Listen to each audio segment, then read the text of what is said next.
जीवन सत्य की खोज दो मार्गों से हो सकती। एक पुरुष का मार्ग है आक्रमण का, हिंसा का, छीन झपट का। एक स्त्री का मार्ग है समर्पण का, प्रतिक्रमण का। विज्ञान पुरुष का मार्ग है, विज्ञान आक्रमण है। धर्म स्त्री का मार्ग है, धर्म नमन है। इसे बहुत ठीक से समझ लें। इसलिए पूरब के सभी शास्त्र परमात्मा को नमस्कार से शुरू होते। वो नमस्कार केवल औपचारिक नहीं, वो केवल एक परंपरा और रीति नहीं। वो नमस्कार इंगित है कि मार्ग समर्पण का है, और जो विनम्र हैं केवल वे ही उपलब्ध हो सकेंगे,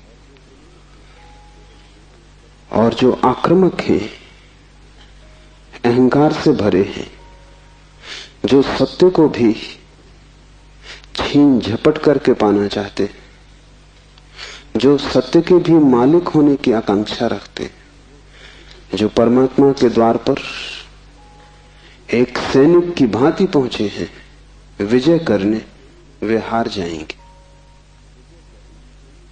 वे क्षुद्र को भला छीन झपट लें, विराट उनका न हो सकेगा। वे व्यर्थ को भला लूट के घर ले आए, लेकिन जो सार्थक है वो उनकी लूट का हिस्सा न बनेगा। इसलिए विज्ञान व्यर्थ को खोज लेता है, सार्थक चूक जाता है। मिट्टी, पत्थर, पदार्थ के संबंध में जानकारी मिल जाती, लेकिन आत्मा और परमात्मा की जानकारी छूट जाती। ऐसे ही जैसे तुम राह चलती एक स्त्री पर हमला कर दो, बलात्कार हो जाएगा। स्त्री का शरीर भी तुम कब्जा कर लोगे, लेकिन उसकी आत्मा तुम्हें न मिल सकेगी, उसका प्रेम तुम न पा सकोगे। तो जो लोग आक्रमण की तरह जाते हैं परमात्मा की तरह, वे बलात्कारी। वे परमात्मा के शरीर पर भला कब्जा कर लें, इस प्रकृति पर जो दिखाई पड़ती है, जो दृश्य है, उसकी चीरफाड़ कर लें, विश्लेषण कर लें, उसके कुछ राज खोज लें, लेकिन उनकी खोज वैसी ही क्षुद्र होगी जैसे किसी पुरुष ने किसी स्त्री पर हमला किया हो और बलात्कार किया हो। स्त्री का शरीर तो उपलब्ध हो जाएगा, लेकिन उपलब्धि दो कौड़ी की है, क्योंकि उसकी आत्मा को तुम छू भी न पाओगे। और अगर उसकी आत्मा को न छुआ तो उसके भीतर जो प्रेम की संभावना थी, वो जो छिपा था बीज प्रेम का, वो कभी अंकुरित न होगा। उसकी प्रेम की वर्षा तुम्हें न मिल सकेगी। विज्ञान बलात्कार है, वो प्रकृति पर हमला है। जैसे कि प्रकृति कोई शत्रु हो, जैसे कि उसे जीतना है, पराजित करना है। इसलिए विज्ञान तोड़फोड़ में भरोसा करता है, विश्लेषण तोड़फोड़ है, काटपीट में भरोसा करता है। अगर वैज्ञानिक से पूछो कि फूल सुंदर है, तो तोड़ेगा फूल को, काटेगा, जांच पड़ताल करेगा, लेकिन उसे पता नहीं तोड़ने में ही सौंदर्य खो जाता। सौंदर्य तो पूरे में था, खंड खंड में सौंदर्य ना मिलेगा। हाँ, रासायनिक तत्व मिल जाएंगे, किन चीजों से फूल बना है, किन पदार्थों से बना है, किन खनिज और द्रव्यों से बना है, वो सब मिल जाएगा। तुम बोतलों में अलग अलग फूल के खंडों को इकट्ठा करके लेबल लगा दोगे, तुम कहोगे ये केमिकल्स हैं, ये पदार्थ हैं, इनसे मिलकर फूल बना था, लेकिन तुम एक भी ऐसी बोतल न भर पाओगे जिसमें तुम कह सको ये सौंदर्य है जो फूल में भरा था। सौंदर्य तिरोहित हो जाएगा। अगर तुमने फूल पर आक्रमण किया तो फूल की आत्मा तुम्हें न मिलेगी, शरीर ही मिलेगा।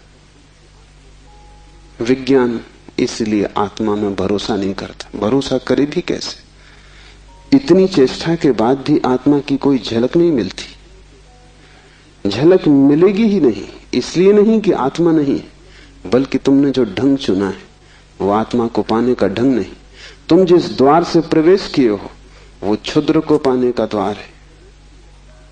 आक्रमण से जो बहुमूल्य है वो नहीं मिल सकता।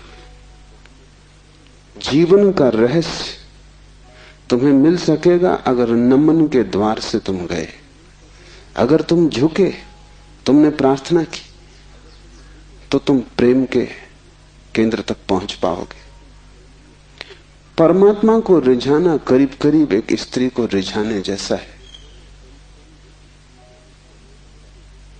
उसके पास अति प्रेमपूर्ण, अति विनम्र, प्रार्थना से भरा हृदय चाहिए। और जल्दी वहां नहीं है। तुमने जल्दी की कि तुम चूके, वहां बड़ा धैर्य चाहिए। तुम्हारी जल्दी और उसका हृदय बंद हो जाएगा, क्योंकि जल्दी भी आक्रमण की खबर है। इसलिए जो परमात्मा को खोजने चलते हैं उनके जीवन का ढंग दो शब्दों में समाया हुआ है, प्रार्थना और प्रतीक्षा। प्रार्थना से शास्त्र शुरू होते हैं और प्रतीक्षा पर पूरे होते हैं। प्रार्थना से खोज इसलिए शुरू होती। इस शास्त्र का पहला चरण है ओम स्वप्रकाश आनंद स्वरूप भगवान शिव को नमन। और अब शिव सूत्र प्रारंभ। इस नमन को बहुत गहरे उतर जाने दें, क्योंकि अगर द्वार ही चूक गया तो पीछे महल की जो मैं चर्चा करूंगा वो समझ में ना आएगी। पुरुष को थोड़ा हटाएं, आक्रामक वृत्ति को थोड़ा दूर करें। ये समझ कुछ बुद्धि से आने वाली नहीं, हृदय से आने वाली है। ये समझ कुछ तुम्हारे तर्क पर निर्भर न करेगी, ये तुम्हारे प्रेम पर निर्भर करेगी। इस शास्त्र को तुम समझ पाओगे, लेकिन वो समझ ऐसी न होगी जैसे कोई गणित को समझता है। वो समझ ऐसी होगी जैसे कोई काव्य को समझता है। कविता पर तुम झपट नहीं पड़ते, तुम कविता का धीरे धीरे स्वाद लेते हो, चुस्की लेते हो, जैसे कोई चाय को पीता है। तुम उसे गटक नहीं चाहते, वो कोई कड़वी दवा नहीं है। तुम उसका स्वाद लेते हो, चुस्की लेते हो, धीरे धीरे उसके स्वाद को लीन होने देते हो। और एक ही कविता को समझना हो तो बहुत बार पढ़ना पड़ता है। एक गणित को तुमने एक बार समझ लिया, फिर दोबारा करने की कोई जरूरत नहीं रह जाती। गणित समाप्त हो गया। कविता कभी भी समाप्त नहीं होती, क्योंकि हृदय का कोई और छोर नहीं। और तुम जितना ही प्रेम करते हो उतना ही उद्घाटित होता है। इसलिए पूर्व में हम शास्त्र का अध्ययन नहीं करते, हम शास्त्र का पाठ करते। अध्ययन शास्त्र का हो भी नहीं सकता। अध्ययन का अर्थ है एक बार समझ लिया फिर कचरे में फेंक दिया, जैसे कि बात खत्म होगी। जब समझ ही लिया तब दोबारा क्या करना है। पाठ का अर्थ होता है समझ बुद्धि की होती तो एक बार में पूरी हो जाती, इसकी तो चुस्कियां बार बार लेनी पड़ेगी। इसे तो जाने अनजाने न मालूम कितनी बार दोहराना पड़ेगा। इसे बहुत से भाव क्षणों में,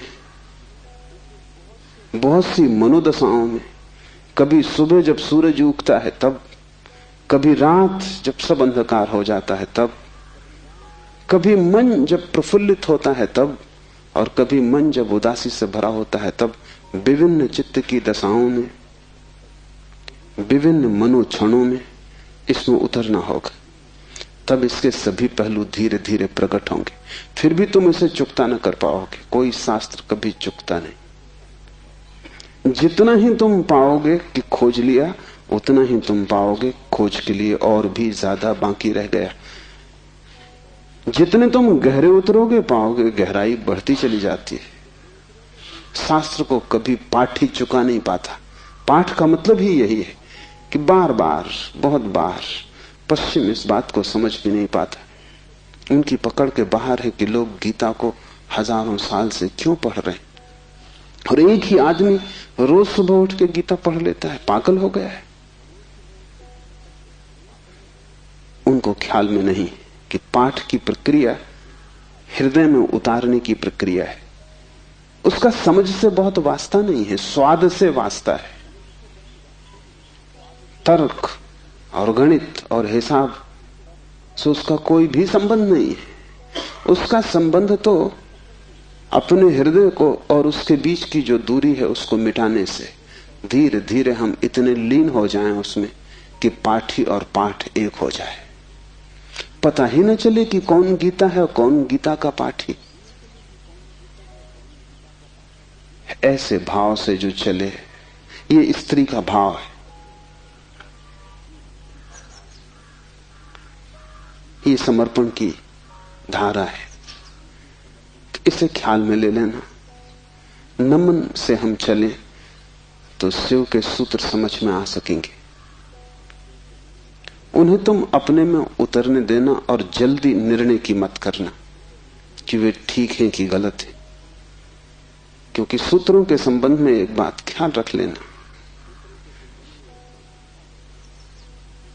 तुम्हारे ऊपर निर्भर नहीं है तय करना कि वे ठीक हैं या गलत हैं। तुम निर्णय कर भी कैसे पाओगे? जो अंधेरे में खड़ा है वो प्रकाश के संबंध में क्या निर्णय करेगा? और जिसने कभी स्वास्थ्य नहीं जाना, जो रोग की सैया से ही बंधा रहा है, उसे स्वास्थ्य की परिभाषा कैसे समझ में आएगी? जिसने कभी प्रेम की स्फुरना नहीं पहचानी और जो जीवन भर घृणा, ईर्षा और द्वेष में जिया है, वो प्रेम की कविता तो पढ़ सकता है क्योंकि शब्द उसकी समझ में आ जाएंगे, लेकिन शब्दों में जो छिपा है, अंतर गुम्फित है, वो द्वार तो उसके लिए बंद ही रहेगा। इसलिए तुम निर्णय मत करना कि क्या ठीक क्या गलत। तुम सिर्फ पीना, समझना भी नहीं कहता हूं, तुम सिर्फ पीना, तुम सिर्फ स्वाद में उतरना। और अगर वो स्वाद तुम्हारे भीतर रहस्य के लोग खोलने लगे और वो स्वाद अगर तुम्हारे भीतर नई सुगंध को जन्म दे दे और तुम पाओ कि क्षण भर को भी सही तुम्हारे दुर्गंध का व्यक्तित्व विलीन हो गया है, तुम्हारे भीतर कोई फूल खिला है और तुम सुगंधित हुए हो, क्षण भर को भी तुम पाओ कि तुम अंधकार नहीं हो, कोई दिया जल गया है, एक झलक मिली जैसे अंधेरे में बिजली कौंध गई हो, उसी से समझ आएगी। तुम्हारे समझने से नहीं, तुम्हारे अनुभव की झलक से समझ आएगी। इसलिए तुम विनम्र रहना। दूसरी बात, सूत्र का अर्थ होता है संक्षिप्त से संक्षिप्त, सारभूत, टेलीग्राफिक। वहां एक एक शब्द अत्यंत घना है। विस्तार नहीं होता सूत्र में, घनत्व होता है। लंबा नहीं होता सूत्र, बड़ा छोटा होता है, जैसे छोटा सा बीज होता है, उसमें सारा वृक्ष समाया होता है। जैसे बीज है ऐसा सूत्र है। बीज में तुम वृक्ष को देख भी नहीं सकते, देखना भी चाहोगे तो बीज में तुम वृक्ष को पाओगे नहीं, क्योंकि उसके लिए बड़ी गहरी आंखें चाहिए जो बीज में वृक्ष को देख ले, जो वर्तमान में भविष्य को देख ले, जो आज कल को देख ले, जो दृश्य से अदृश्य को खोज ले। बड़ी पैनी आंखें चाहिए। वैसी पैनी आंखें तुम्हारे पास अभी नहीं है। अभी तो तुम्हें बीज बीज ही दिखाई पड़ेगा। वृक्ष को देखना हो तो बीज को तुम्हें बोना पड़ेगा, और कोई रास्ता तुम्हारे पास देखने का नहीं है। और जब बीज टूटेगा जमीन में और वृक्ष अंकुरित होगा, तभी तुम पहचान पाओगे ये सूत्र बीज है, इन्हें तुम्हें अपने हृदय में बोना होगा। तुम अभी निर्णय मत करना, क्योंकि अभी तुमने अगर बीज पर निर्णय लिया तो तुम इसे फेंक ही दोगे, कचरा कूड़ा मालूम पड़ेगा। बीज में, कंकड़ पत्थर में कोई ज्यादा फर्क नहीं है। कभी कभी तो कंकड़ पत्थर ज्यादा चमकीले, रंगीन, खूबसूरत, कीमती होते, लेकिन बीज और कीमती से कीमती कोहिनूर में भी एक फर्क है कि तुम कोहिनूर को बो दो तो उसमें से कुछ पैदा ना होगा। वो कीमती कितना ही वो मुर्दा है, उसका मूल्य ना समझ कितने ही समझते हो, लेकिन जीवन उसमें नहीं, वो लाश है। और बीज कुरूप भी दिखाई पड़ता हो, कोई उसकी कीमत भी ना हो, लेकिन उसमें जीवन छिपा है, तुम उससे बो दो, उससे विराट वृक्ष पैदा होगा। और एक बीज से करोड़ों बीज लग जाएंगे। एक छोटा सा बीज इस सारे विश्व को पैदा कर सकता है, क्योंकि एक बीज से करोड़ों बीज पैदा होते हैं, फिर करोड़ों बीज से, हर बीज से करोड़ बीज पैदा होते हैं। एक छोटे बीज में सारे विश्व का ब्रह्मांड समा सकता है। सूत्र बीज है, उसके साथ जल्दी नहीं की जा सकती। उसको बोओगे हृदय में और अंकुरित होगा, फूल लगेंगे, तभी तुम जान पाओगे, तभी निर्णय लिया जा सकता है। तीसरी बात, इसके पहले कि हम शुरू करें, धर्म महान क्रांति है। धर्म के नाम से तुमने जो समझा हुआ है उसका धर्म से ना के बराबर संबंध है। इसलिए शिव के सूत्र तुम्हें चौंकाएंगे भी, तुम भयभीत भी होगे, डरोगे भी, क्योंकि तुम्हारा धर्म डगमगाएगा। तुम्हारा मंदिर, तुम्हारी मस्जिद, तुम्हारे गिरजे, अगर ये सूत्र तुमने समझे तो गिर जाएंगे। तुम उन्हें बचाने की कोशिश में मत लगना, क्योंकि वे बचे भी रहे तो भी उनसे तुम्हें कुछ भी मिला नहीं। तुम उनमें जी ही रहे हो और तुम मुर्दा हो। मंदिर काफी सजे हैं, लेकिन तुम्हारे जीवन में कोई भी खुशी की किरण नहीं। मंदिर में काफी रोशनी, उससे तुम्हारे जीवन का अंधकार नहीं मिटता। तो उससे भयभीत मत होना, क्योंकि सूत्र तुम्हें कठिनाई में तो डालेंगे ही, क्योंकि शिव कोई पुरोहित नहीं है। पुरोहित की भाषा तुम्हें हमेशा संतोषदायी मालूम पड़ती, क्योंकि पुरोहित को तुम्हारा शोषण करना है। पुरोहित तुम्हें बदलने को उत्सुक नहीं है। तुम जैसे हो ऐसे ही रहो, इसी में उसका लाभ है। तुम जैसे हो रुग्ण बीमार, ऐसे ही रहो, इसी में उसका व्यवसाय है।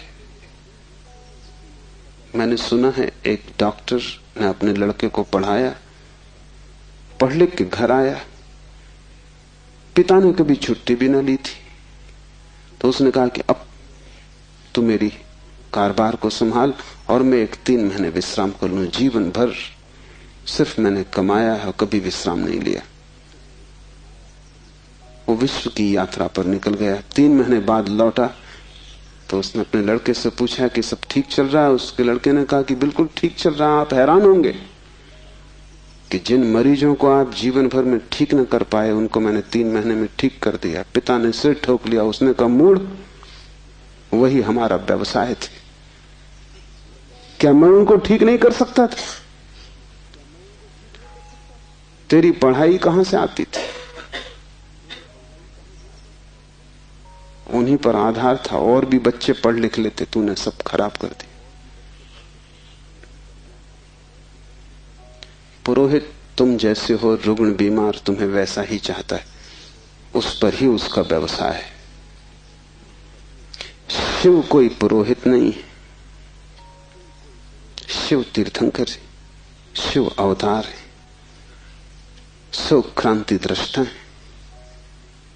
पैगंबर है। वे जो भी कहेंगे वो आग है। अगर तुम जलने को तैयार हो तो ही उनके पास आना। अगर तुम मिटने को तैयार हो तो ही उनके निमंत्रण को स्वीकार करना, क्योंकि तुम मिटोगे तो ही नए का जन्म होगा। तुम्हारी राख पर ही नए जीवन की शुरुआत है। इन बातों को ख्याल में रख के एक एक सूत्र को समझने की कोशिश करें। पहला सूत्र है चैतन्य आत्मा। चैतन्य आत्मा है।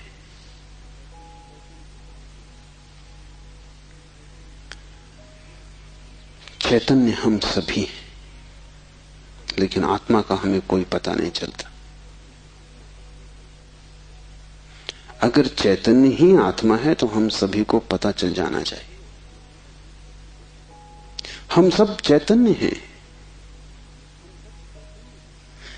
लेकिन चैतन्य आत्मा है, इसका क्या अर्थ होगा? पहला अर्थ, इस जगत में सिर्फ चैतन्य ही तुम्हारा अपना है। आत्मा का अर्थ होता है अपना, से सब पराया है। शेष कितना ही अपना लगे, पराया है। मित्र हो, परिजन हो, परिवार के लोग हो, धन हो, यश पद प्रतिष्ठा हो, बड़ा साम्राज्य हो, वह सब जिसे तुम कहते हो मेरा, वहां धोखा है, क्योंकि वो सभी मृत्यु तुमसे छीन लेगी। मृत्यु कसौटी है, कौन अपना है कौन पराया है। मृत्यु जिससे तुम्हें अलग कर दे वो पराया था, और मृत्यु तुम्हें जिससे अलग न कर पाए वो अपना था। आत्मा का अर्थ है जो अपना है। लेकिन जैसे ही हम सोचते हैं अपना, वैसा ही दूसरा प्रवेश कर जाता है। अपने का मतलब ही होता है कोई दूसरा जो अपना है। तुम्हें यह ख्याल ही नहीं आता कि तुम्हारे अतिरिक्त तुम्हारा अपना कोई भी नहीं, हो भी नहीं सकता है। और जितनी देर तुम भटके रहोगे इस धारा में कि कोई दूसरा अपना है, उतने दिन व्यर्थ गए, उतना जीवन अकारण बीता। उतना समय तुमने सपने देखे, उतने समय में तुम जाग सकते थे, मोक्ष तुम्हारा होता, तुमने कचरा इकट्ठा किया।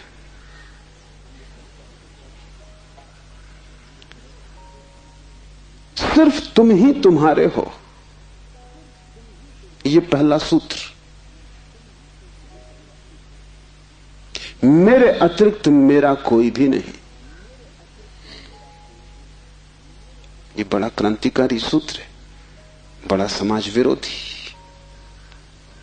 क्योंकि समाज जीता इसी आधार पर है कि दूसरे अपने हैं,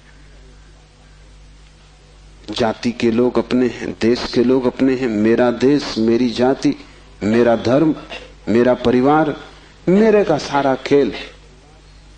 समाज जीता है मेरी की धारणा पर। इसलिए धर्म समाज विरोधी तत्व है। धर्म समाज से छुटकारा है, दूसरे से छुटकारा है।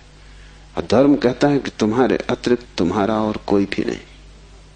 ऊपर से देखने पर बड़ा स्वार्थी वचन मालूम पड़ेगा, क्योंकि ये बात हुई कि बस हम ही अपने हैं, तो तत्क्षण हमें लगता है ये तो स्वार्थ की बात हुई। ये स्वार्थ की बात नहीं। अगर ये तुम्हें ख्याल में आ जाए तो ही तुम्हारे जीवन में परार्थ और परमार्थ पैदा होगा, क्योंकि जो अभी आत्मा के भाव से ही नहीं भरा है, उसके जीवन में कोई परार्थ और कोई परमार्थ नहीं हो सकता। तुम कहते हो दूसरों को मेरा, लेकिन मेरा कह के तुम करते क्या हो? मेरा कह के तुम उन्हें चूसते हो। मेरा तुम्हारा शोषण का हिस्सा है, फैलाव है। जिसको भी तुम मेरा कहते हो, तुम उसे गुलाम बनाते हो, तुम उसे अपने परिग्रह में परिवर्तित कर देते हो। मेरी पत्नी, मेरा पति, मेरा बेटा, मेरा पिता, तुम करते क्या हो? इस मेरे के पीछे, इस मेरे के पर्दे के पीछे तुम्हारे संबंध का मूल आधार क्या है? तुम चूसते हो, तुम शोषण करते हो, तुम दूसरे का उपयोग करते हो।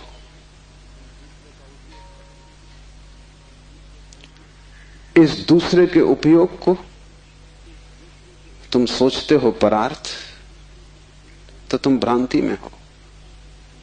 एक सम्राट बूढ़ा हुआ, उसके 3 बेटे थे और वो बड़ी चिंता में था किसको राज्य दे। तीनों ही योग्य और कुशल थे, तीनों ही समान गुण धर्मा थे, इसलिए बड़ी कठिनाई हुई। उसने एक दिन तीनों बेटों को बुलाया और कहा कि पिछले पूरे वर्ष में तुमने जो भी कृत्य महानतम किया हो, एक कृत्य जो पूरे वर्ष में महानतम हो, वो तुम मुझे कहो। बड़े बेटे ने कहा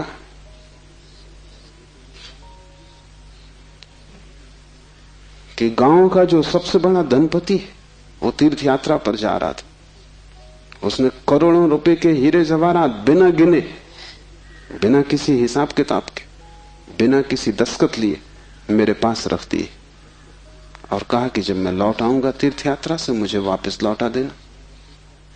चाहता मैं तो पूरे भी पा जा सकता था, क्योंकि न कोई लिखा पड़ी थी न कोई गवाह था।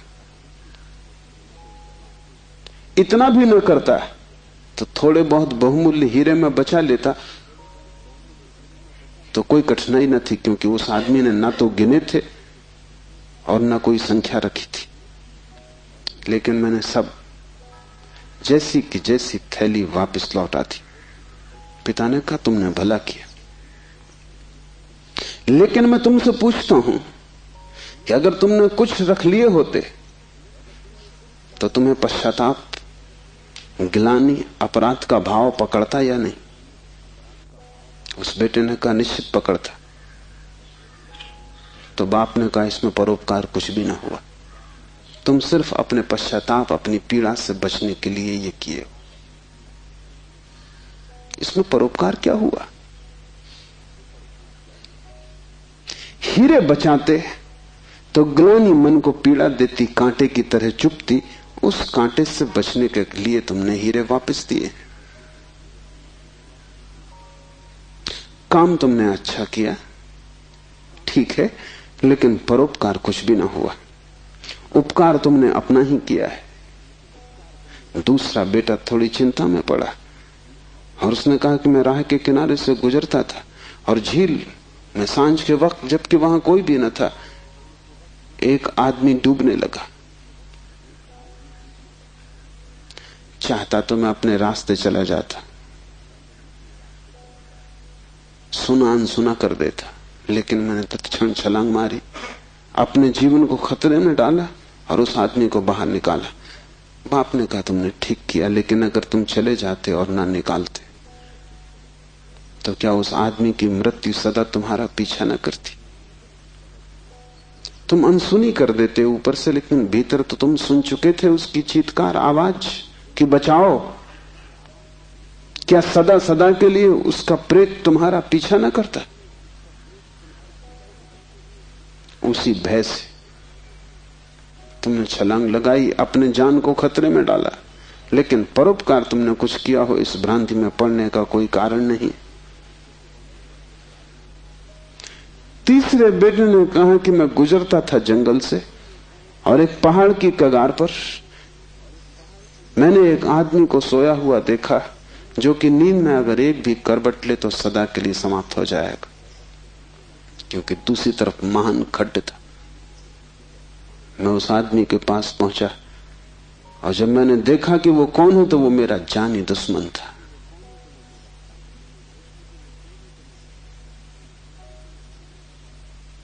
मैं चुपचाप अपने रास्ते पे जा सकता था।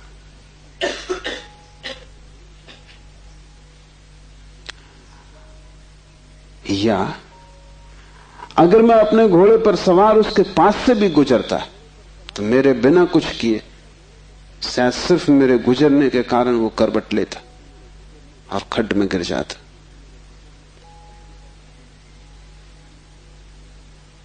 लेकिन मैं आहिस्ते से जमीन पर सरकता हुआ उसके पास पहुंचा कि कहीं मेरी आहट में वो गिर न जाए। और ये भी मैं जानता था कि वो आदमी बुरा है, मेरे बचाने में भी वो मुझे गालियां ही देगा। उसे मैंने हिलाया, आहिस्ते से जगाया, और वो आदमी गांव में मेरे खिलाफ बोलता फिर रहा है, क्योंकि वो आदमी कहता है मैं मरने ही वहां गया था। इस आदमी ने वहां भी मेरा पीछा किया। इस जीने तो देता ही नहीं, इसने मरने भी न दिया।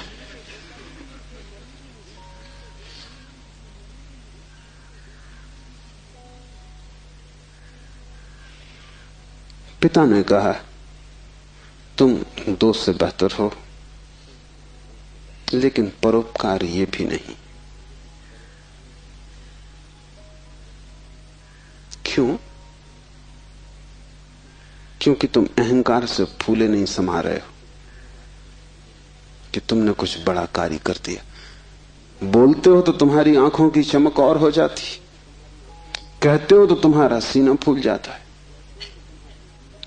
और जिस कृत्य से अहंकार निर्मित होता हो वो परोपकार न रहा।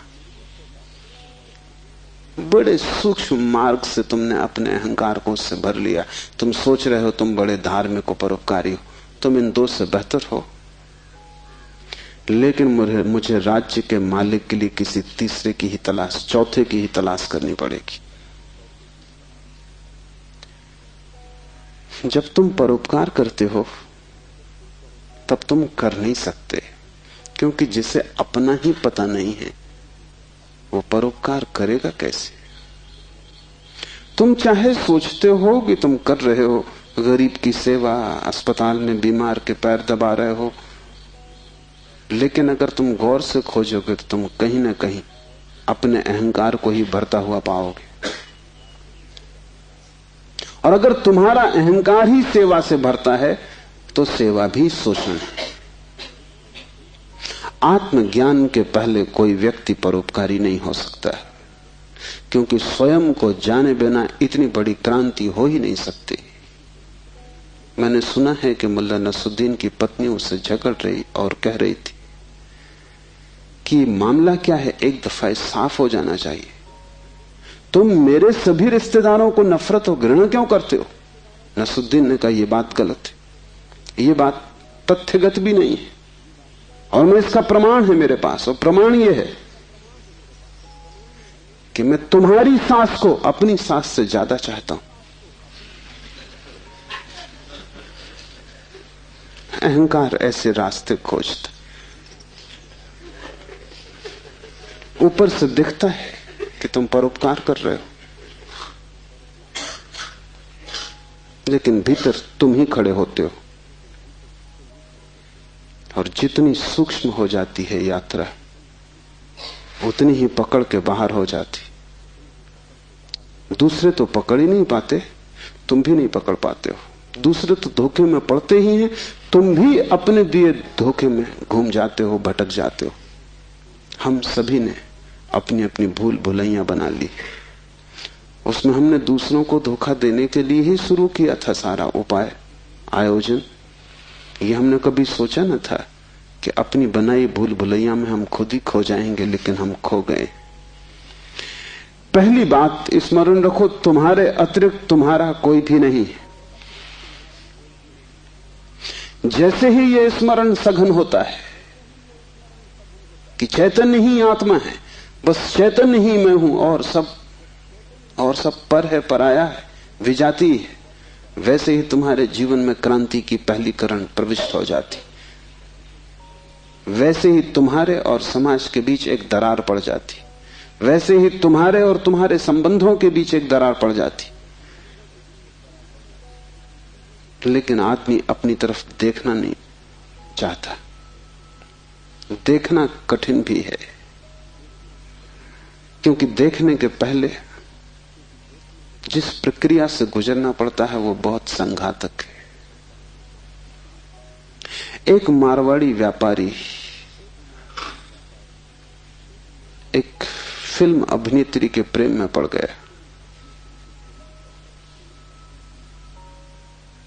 वैसे बात अनहोनी थी, मारवाड़ी और व्यापारी प्रेम से सदा दूर ही रहता है, लेकिन अनहोनी भी घटती है। प्रेम में तो पड़ गया, लेकिन व्यापारी का संदेह भरा चित्त, तो उसने एक जासूस नियुक्त कर दिया अभिनेत्री के पीछे कि तू पता लगा इसका चरित्र तो ठीक है ना। इसके पहले कि मैं प्रस्ताव करूं विवाह का, सब बात पक्की कागज पर साफ हो जानी चाहिए। जासूस ने बड़ी खोजबीन की। 7 दिन बाद उसने रिपोर्ट भी भेज दी। रिपोर्ट आई कि इस स्त्री का चरित्र एकदम निर्दोष निष्कलुष है। ऐसी कोई बात कभी इसके संबंध में नहीं सुनी गई, नहीं जानी गई जिससे संदेह पैदा हो। सिर्फ एक बात को छोड़कर पिछले कुछ दिनों से एक संदिग्ध मारवाड़ी के साथ ये देखी जाती। वो संदिग्ध मारवाड़ी वो स्वयं थे। आंख दूसरे को देखती है, हाथ दूसरे को छूते हैं, मन दूसरे की सोचता है, और तुम सदा अंधेरे में खड़े रह जाते हो। तुम्हारी हालत वही है जो दिया तले अंधेरे की होती।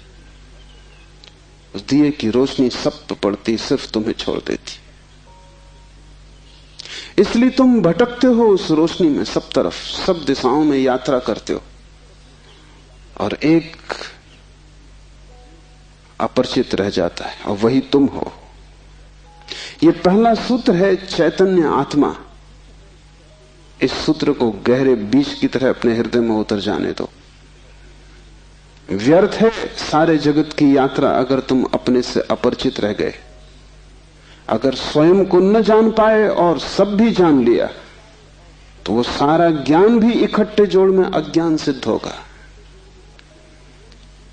अगर अपने को न देख पाए और सारा जगत देख डाला, चांद तारे छान डाले, तो भी तुम अंधे ही रहोगे, क्योंकि आंख तो उसी को मिलती है जो स्वयं को देख लेता है। ज्ञान तो उसी को मिलता है जो स्वयं से परिचित हो जाता है, जो चैतन्य के स्वप्रकाश में नहा लेता है, वही पवित्र है। और कोई तीर्थ नहीं है, चैतन्य तीर्थ है। और चैतन्य तुम्हारा स्वभाव है, उससे तुम क्षण भर को भी पार नहीं गए हो, लेकिन दिया तले अंधेरा है। तुम उससे दूर जा भी नहीं सकते, चाहो तो भी, लेकिन भ्रम पैदा हो सकता है कि तुम बहुत दूर चले गए हो। तुम सपना देख सकते हो संसार में, लेकिन सपना सत्य नहीं हो सकता। सत्य तो सिर्फ एक बात है, वो है तुम्हारा चैतन्य स्वभाव। चैतन्य आत्मा है तो पहली तो बात कि मेरा सिवाय चैतन्य के और कोई भी नहीं। ये भाव तुम में सघन हो जाए तो सन्यास का जन्म हुआ, क्योंकि मेरे अतिरिक्त भी मेरा कोई हो सकता है, यही भाव संसार है। इसलिए पहले सूत्र में बड़ी क्रांति है। पहली चिंगारी शिव फेंकते हैं तुम्हारी तरफ, और वो ये है कि तुम जान लो कि तुम ही बस तुम्हारे हो, बाकी कोई तुम्हारा नहीं। इससे बड़ा विषाद मन को पकड़ेगा, क्योंकि तुमने दूसरों के साथ बड़े संबंध बना रखे, बड़े सपने संजो रखे, दूसरों के साथ तुम्हारी बड़ी आशाएं जुड़ी हैं। मां देख रही है कि बेटा बड़ा होगा, बड़ी आशाएं जुड़ी हैं। बाप देख रहा है कि बेटा बड़ा होगा, बड़ी आशाएं जुड़ी हैं।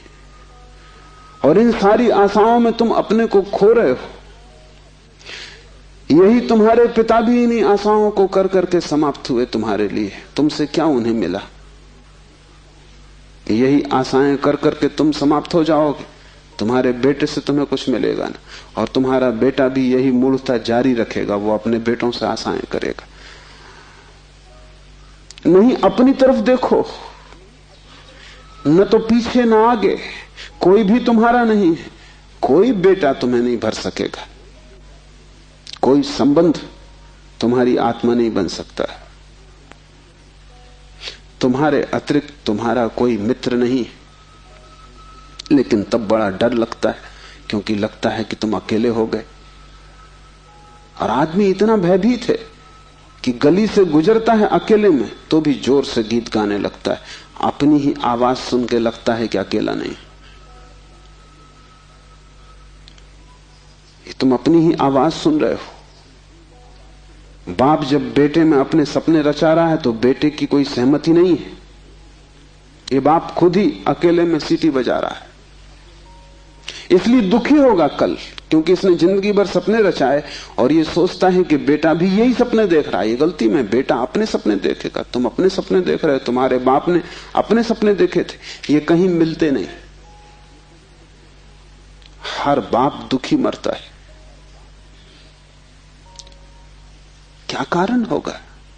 क्योंकि जो जो सपने वो बांधता है वो सभी सपने बिखर जाते हैं। हर आदमी अपने सपने देखने को यहां है, तुम्हारे सपने देखने को नहीं। और तुम्हें अगर चाहिए कि एक आत्म स्थिति उपलब्ध हो जाए, एक तृप्ति मिले, तो तुम सपने किसी और के साथ मत बांधना, अन्यथा तुम भटकोगे। संसार का इतना ही अर्थ है कि तुमने अपने सपनों की नाव दूसरों के साथ बांध रखी।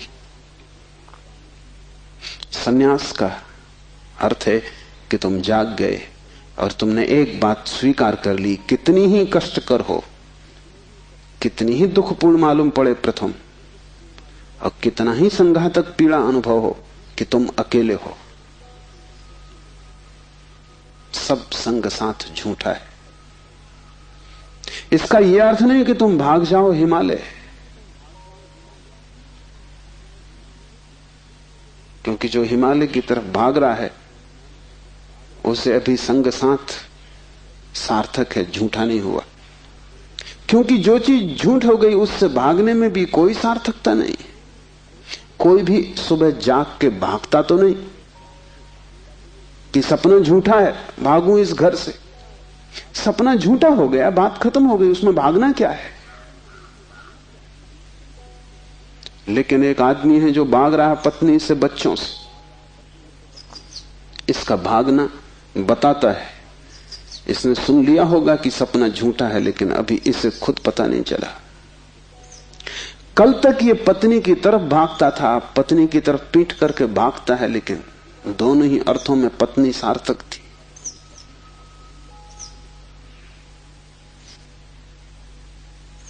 एक जैन संत हुए, गणेश वर्णी। वर्षों पहले उन्होंने पत्नी त्याग दी। साधु पुरुष थे। कोई 20 वर्ष त्याग के बाद काशी में थे, तब खबर आई कि पत्नी मर गई। उनके मुंह से जो वचन निकला वो याद रख लेने जैसा है। उन्होंने कहा, चलो झंझट मिटी। उनके भक्तों ने इस वचन का अर्थ लिया कि बड़ी वीतरागता है। थोड़ा सोचो तो साफ हो जाएगा कि वीतरागता बिल्कुल नहीं, क्योंकि जिस पत्नी को 20 साल पहले छोड़ दिया उसकी झंझट अभी कायम थी तो ही मिट सकती है। गणित बिल्कुल सीधा और साफ है। ये पत्नी जो 20 साल पहले छोड़ दी, किसी न किसी तरह छाया की तरह पीछे चल रही होगी, ये मन में कहीं सवार होगी। इसका उपद्रव कायम था। 20 साल भी इसके उपद्रव को मिटा नहीं पाए थे छोड़ने के बाद। ये मन सतत सोचता रहा होगा, पक्ष में विपक्ष में। पत्नी के मरने पर यह वचन कि चलो झंझट मिटी, पत्नी के संबंध में कुछ भी नहीं बताते, सिर्फ पति के संबंध में बताते कि आदमी भाग तो गया छोड़कर, लेकिन छोड़ ना पाया।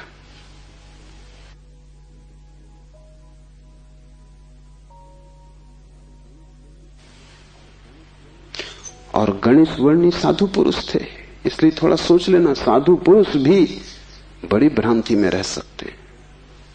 उनके चरित्र में, आचरण में कोई भूल चूक न थी। वे मर्यादा के पुरुष थे, ठीक ठीक नियम से चलते थे। वहां कोई जरा भी दरार नहीं पा सकता, जरा त्रुटि नहीं पा सकता। सब आचरण ठीक था, साधुता पूरी थी।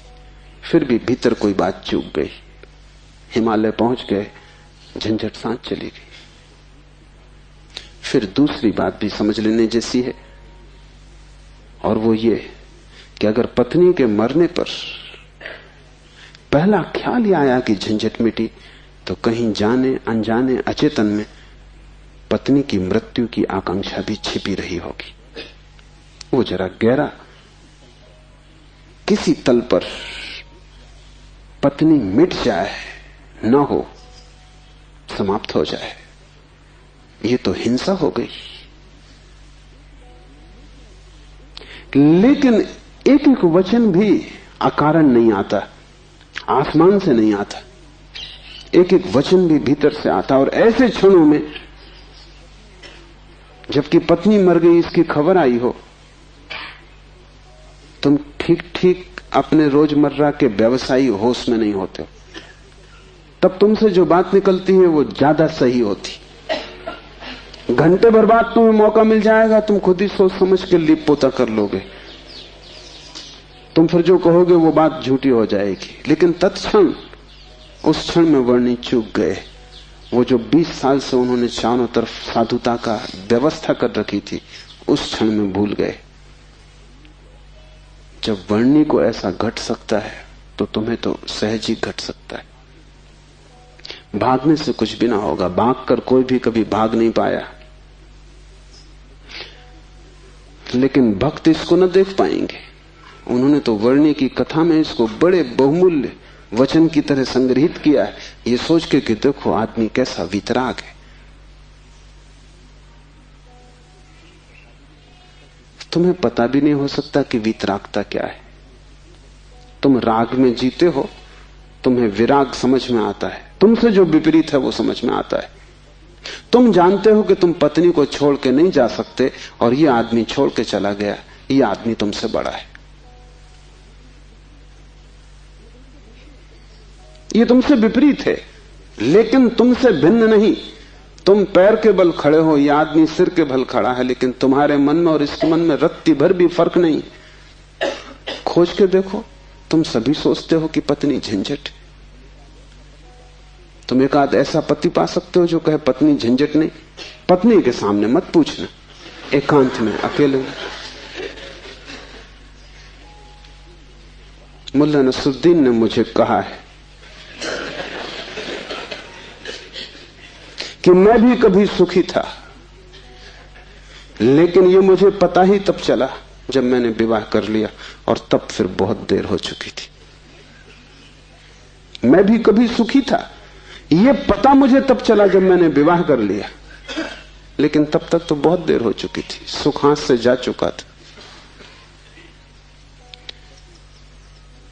पति को गहराई में पूछो तो ऐसा पति खोजना कठिन है जिसने कई बार पत्नी की हत्या करने का विचार न किया हो। सपने न देखे हो कि मार डाला पत्नी को, सुबह उठ के वो भी कहेगा कैसा बेहुदा सपना। लेकिन अचेतन आकांक्षा है। जिससे झंझट पैदा होती है उसे मिटा देने का मन सीधा तर्क है, लेकिन झंझट दूसरे से कभी पैदा होती ही नहीं। पत्नी में अगर कोई उपद्रव होता तो कौन तुम्हें रोकता था? तुम सब भाग गए होते हिमालय। उपद्रव पत्नी में नहीं है, क्योंकि तुम हिमालय जाके फिर पत्नी खोज लोगे। उपद्रव तुम्हारे भीतर है। तुम अकेले नहीं रह सकते, तुम्हें कोई दूसरा चाहिए। अकेले में तुम डरते हो, कोई दूसरा, तब तुम निश्चिंत मालूम पड़ते हो। क्यों? दूसरे की मौजूदगी से आश्वासन मिलता है। दुख में सुख में कोई साथी है, जीवन में मृत्यु में कोई साथी है। लेकिन अकेलापन स्वभाव है, और जिस व्यक्ति ने यह अनुभव कर लिया कि आत्मा ही बस मेरी है, उसने अपने अकेलेपन को अनुभव कर लिया। भागने की कोई भी जरूरत नहीं तो झंझट पीछे चली जाएगी। तुम जहां हो वहीं रहना, रत्ती भर भी बाहर कोई फर्क करने की आवश्यकता नहीं है, लेकिन भीतर तुम अकेले हो जाना। भीतर तुम कैवल्य को अनुभव करना कि मैं अकेला हूं, कोई संगी साथी नहीं। और ये तुम दोहराना मत, क्योंकि दोहराने की कोई जरूरत नहीं कि रोज सुबह बैठ के तुम दोहराओ कि मैं अकेला हूं, कोई संगी साथी नहीं। इससे कुछ भी ना होगा। ये दोहराना तो सिर्फ यही बताएगा कि तुम्हें अभी ख्याल नहीं हुआ। इसे समझना, ये तथ्य है कि तुम अकेले हो। समझने में अड़चन है, वही तपश्चर्या है। तप का अर्थ नहीं है कि तुम धूप में खड़े हो जाओ। आदमी को छोड़ के सभी पशु पक्षी धूप में खड़े, उनमें से कोई भी मोक्ष नहीं चला जा रहा है। और तप का अर्थ ये नहीं है कि तुम भूखे खड़े हो जाओ, अनशन कर लो, उपवास कर दो, क्योंकि आधी दुनिया वैसे ही भूखी मर रही है। कोई उपवास करके मोक्ष नहीं पहुंच जाता है। शरीर को गला दो, जला दो, उससे कुछ हल नहीं है। वो सिर्फ आत्महिंसा है और महानतम पाप है। और सिर्फ मूढ़ उस पाप में उतरते हैं। जिन्हें थोड़ा भी बोध है वो ऐसी नासमझियां ना करेंगे। दूसरे को भूखा मारना अगर गलत है तो खुद को भूखा मारना सही कैसे हो सकता है? दूसरे को सताना अगर हिंसा है तो खुद को सताना अहिंसा कैसे हो सकती है? सताने में हिंसा है, किसको तुम सताते हो इससे क्या फर्क पड़ता है? जो हिम्मतवर है वो दूसरे को सताते हैं, जो कमजोर है वो खुद को सताते हैं। क्योंकि दूसरे को सताने में एक खतरा है, दूसरा बदला लेगा। खुद को सताने में वो खतरा भी नहीं है, कौन बदला लेगा? कमजोर अपने को सताते हैं। तुमने कभी ख्याल किया, अगर पुरुष नाराज हो जाए तो वो पत्नी को पीटता, अगर पत्नी नाराज हो वो खुद को पीटती।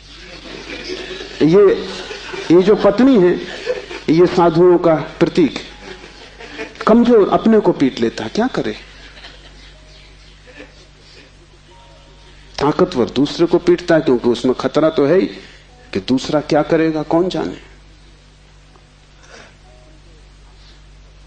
कमजोर आत्महिंसक हो जाता है और ताकतवर परहिंसक होता है। और धार्मिक वो है जो अहिंसक, न वो दूसरे को सताता है न खुद को सताता है। सताने की बात ही व्यर्थ है। तपश्चर्या का अर्थ है कि तुमने ये सत्य स्वीकार कर लिया कि तुम अकेले हो, कोई उपाय नहीं है संगी साथी का। तुम कितना ही चाहो, कितनी ही आंखें बंद करो, सपने देखो, तुम अकेले ही रहोगे। जन्मों जन्मों से तुमने घर बसाए, परिवार बसाए, मिटाए, लेकिन तुम अकेले ही रहे हो। तुम्हारे अकेलेपन में रत्ती भर फर्क नहीं पड़ता। जिसने ये जान लिया, स्वीकार कर लिया कि मैं अकेला हूं, उसके लिए इंगित है इस सूत्र में चैतन्य आत्मा है, वही तुम्हारा और कोई तुम्हारा नहीं।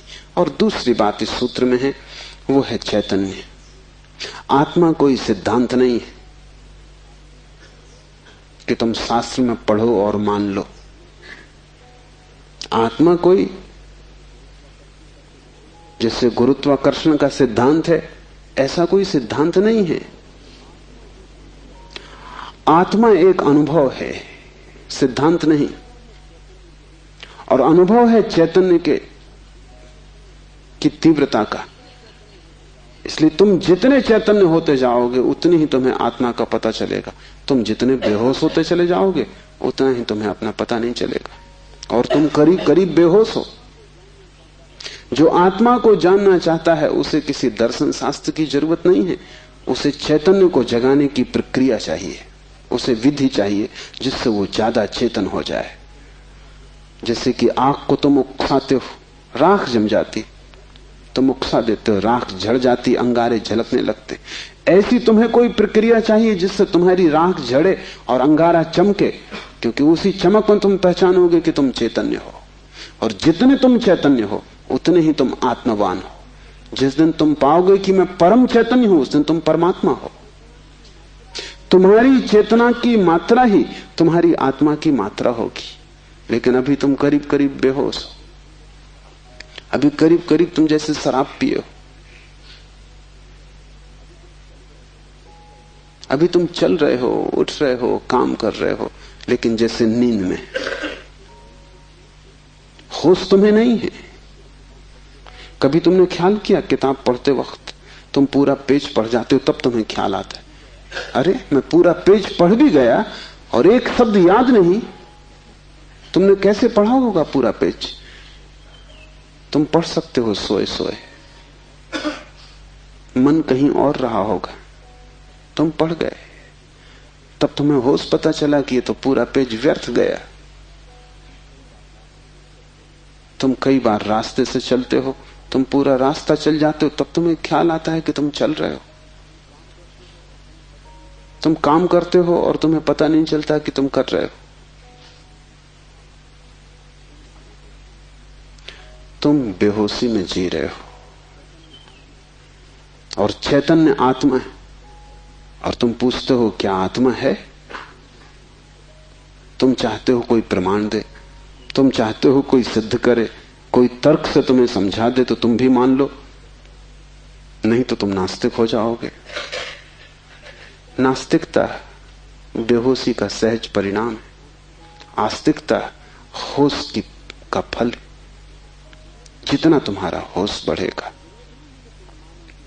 तो जरूरत नहीं है कि तुम मानो कि आत्मा है, क्योंकि कई ना समझ मान रहे हैं, उससे कुछ हल नहीं होता। इस मुल्क में तो सभी मानते हैं कि आत्मा है, लेकिन इससे क्या फर्क पड़ता है?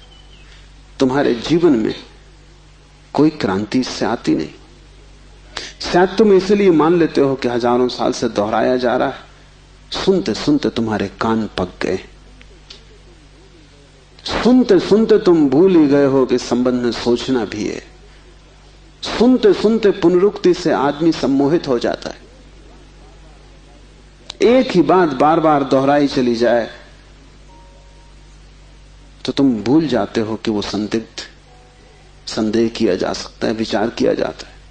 और फिर आत्मा है, इससे तुम्हें बड़ा संतोष भी मिलता है। शरीर मरेगा ये तुम्हें पता है, आत्मा नहीं मरेगी, इससे बड़ी हिम्मत बनती है। और आत्मा कभी नहीं मरेगी, अग्नि उसे जलाएगी नहीं, शस्त्र उसे छेदेंगे नहीं, मृत्यु उसका कुछ बिगाड़ ना सकेगी। इससे तुम्हें बड़ी सांत्वना मिलती, पर सांत्वना सत्य नहीं है। आत्मा को कोई न तो स्वीकार कर सकता है सिद्धांत की तरह, और न पुनरुक्ति की तरह कोई सम्मोहित हो सकता है। आत्मा को तो केवल वही लोग जान पाते हैं जो चैतन्य को बढ़ाते हैं। इस तरह जियो कि तुम पर राख इकट्ठी ना हो, इस तरह जियो कि तुम्हारे भीतर का अंगारा जलता रहे, प्रकाशित हो।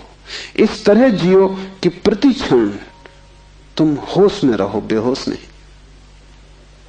मुल्ला नसरुद्दीन को बच्चा पैदा हुआ, पहला ही लड़का था। नसरुद्दीन बड़ा खुश हुआ, अपने खास मित्र को बुलाया, खुशी मनाने दोनों शराब घर में गए। क्योंकि तुम एक ही खुशी जानते हो, बेहोशी। ये बड़े मजे की बात है। शिव, बुद्ध, महावीर, वे सब चिल्ला चिल्ला के कहते हैं कि दुनिया में एक ही आनंद है, वो है होश। और तुम एक ही सुख जानते हो, वो है बेहोशी। या तो तुम ठीक हो या वो ठीक है, दोनों तो ठीक नहीं हो सकते। मुल्ला नसरुद्दीन सीधा शराब घर गया, बजाय अस्पताल जाने के पहले बेटे को देखता। उसने कहा कि पहले जरा आनंद कर लें, कितने दिनों का सपना पूरा हुआ। डट के दोनों पी गए। जब दोनों पी के पहुंचे अस्पताल और कांच की खिड़की में से बेटे को देखा तो मुल्ला रोने लगा। उसने अपने मित्र से कहा, पहली तो बात मेरे जैसा मालूम नहीं होता। अपना उन्हें पता नहीं है, अभी खुद की शक्ल भी वो पहचान ना सकेंगे। लेकिन मेरा जैसा नहीं मालूम होता। और दूसरी बात, बड़ा छोटा दिखाई पड़ता है। इतने छोटे बच्चे को लेके करेंगे भी क्या? ये बचेगा? मित्र ने कहा, मत घबराओ, जब मैं पैदा हुआ था तो मैं भी 3 ही पाउंड का था। नसरुद्दीन ने कहा, फिर तुम बचे?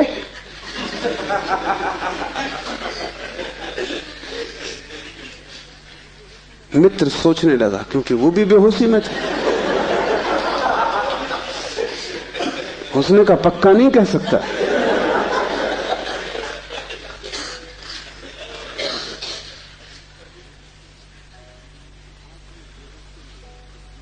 आदमी बेहोशी में है, उसके जीवन का सारा परिप्रेक्ष्य, उसकी सारी दृष्टि उसकी बेहोशी से भर जाती, सब धुआं धुआं हो जाता। तुम कुछ भी ठीक से नहीं देख पाते,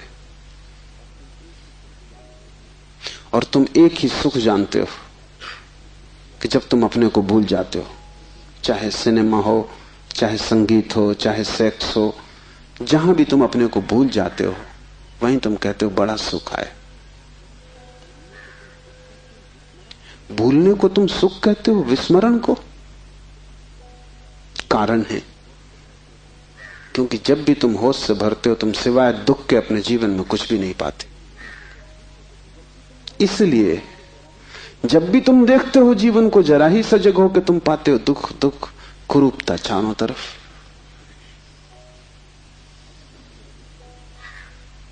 एक मेरे मित्र अविवाहित ही रह गए, उनसे मैंने पूछा कि क्या हुआ, कैसे चूक गए?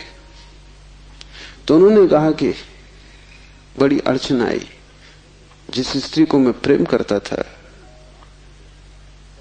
जब मैं शराब पी लेता तब वो मुझे सुंदर मालूम पड़ती, तब मैं शादी करने को राजी, लेकिन तब वो राजी नहीं।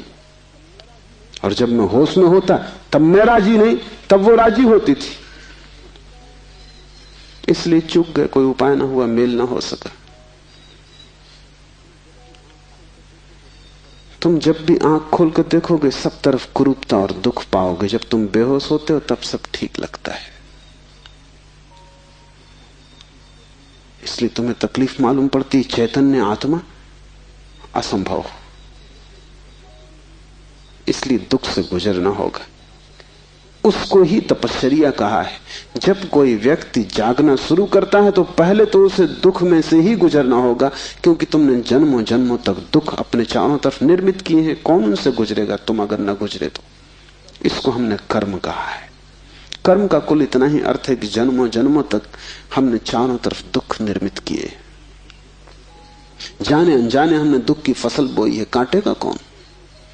तो जब भी तुम होश में आते हो तुम्हें फसल दिखाई पड़ती बड़ी लंबी, इस खेत से तुम्हें गुजरना पड़ेगा।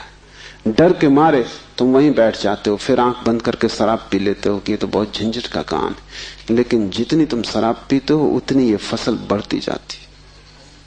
हर जन्म तुम्हारे कर्म की श्रृंखला में कुछ और जोड़ जाता है, घटाता नहीं।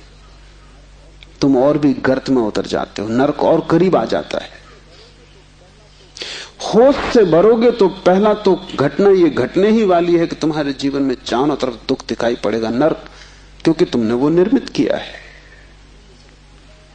और अगर तुमने हिम्मत रखी, साहस रखा और तुम उस दुख से गुजर गए, तो जिस दुख से तुम सचेतन रूप से गुजर जाओगे वो फसल कट गई। उन दुखों से तुम्हें न गुजरना पड़ेगा फिर। और अगर एक बार तुम सारी दुख की श्रृंखला से गुजर जाओ, कर्म की श्रृंखला से, क्योंकि वो तुम्हारी आत्मा के चारों तरफ बंधी हुई जंजीरें, अगर तुम उन सब से गुजर जाओ और होश न खो और हिम्मत जारी रखो कि कोई फिक्र नहीं, जितना दुख मैंने पैदा किया है मैं गुजरूंगा, मैं अंत तक जाऊंगा। मैं उस प्रथम घड़ी तक जाना चाहता हूं जब मैं निर्दोष था और दुख की यात्रा शुरू ना हुई थी, जब मेरी आत्मा परम पवित्र थी और मैंने कुछ भी संग्रह न किया था दुख का। मैं उस समय तक प्रवेश करूंगा ही, चाहे कुछ भी परिणाम हो, कितना ही दुख, कितनी ही पीड़ा। अगर तुमने इतना साहस रखा तो आज नहीं कल दुख से पार होकर तुम उस जगह पहुंच जाओगे जहां शिव का सूत्र तुम्हें समझ में आएगा, चैतन्य आत्मा है। और एक बार तुम अपने भीतर के चैतन्य में प्रतिष्ठित हो जाओ, फिर तुमसे कोई दुख पैदा नहीं होता, क्योंकि बेहोश आदमी अपने चारों तरफ दुख पैदा करता है। तुमने देखा है शराबी को चलते हुए रास्ते पर वो कैसा डगमगाता है? ऐसी तुम्हारी जिंदगी है। कहीं पैर रखते हो कहीं पड़ता है, कहीं जाना चाहते हो कहीं पहुंच जाते हो, कुछ करना चाहा था कुछ और ही हो जाता है, कुछ कहने निकले थे कुछ और ही कह के घर लौट आते हो। इसे तुम रोज देख रहे हो, फिर भी तुम समझ नहीं पाते कि क्यों हो रहा है। तुम गए थे किसी से क्षमा मांगने और झगड़ा करके वापस आ गए। होश में हो तुम बात प्रेम की कर रहे थे, दुश्मनी हो गई।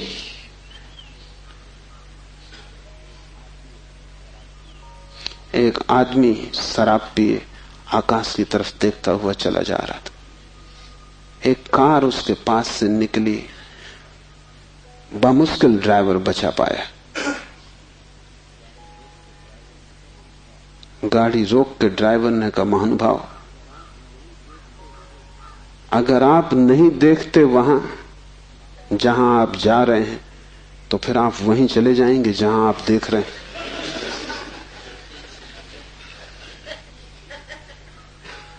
हम सब, हमें कुछ पता भी नहीं कि हम कहां जा रहे हैं, क्यों जा रहे हैं, कहां देख रहे हैं, क्यों देख रहे हैं, चले जा रहे हैं। क्योंकि एक बेचैनी है भीतर जो बैठने भी नहीं देती, एक शक्ति है भीतर जो चलाए चली जाती है। फिर हम जो भी करते वो सबके उल्टे परिणाम आते हैं। लोग मेरे पास आते हैं, वो कहते हैं हमने बदी तो कभी की नहीं, नेकी की और फल बदी मिल रहा है। ऐसा हो नहीं सकता कि तुम नेकी करो फल में बदी मिले। ऐसा हो नहीं सकता कि तुम आम के बीज बो और नीम के फल लगे। ऐसा हो नहीं सकता। इतना ही हो सकता है कि तुम ऐसे बेहोशी में बोए होगे, बोए तुमने नीम के ही फल, तुम होश में न थे। क्योंकि वृक्ष थोड़ी झूठ बोलेगा, तुम ही कहीं बोते वक्त भूल में पड़े होगे। तुम जब नेकी भी करते हो तब भी तुम्हारा नेकी करने का मन नहीं होता। तुम सच भी बोलते हो तो तुम दूसरे को चोट पहुंचाने के लिए सच बोलते हो। तुम सच बोलते हो दूसरे के अपमान के लिए। तुम सच बोलते हो जैसे तुम सच का उपयोग एक घातक हथियार की तरह कर रहे हो। तुम्हारे सत्व कड़वे होते।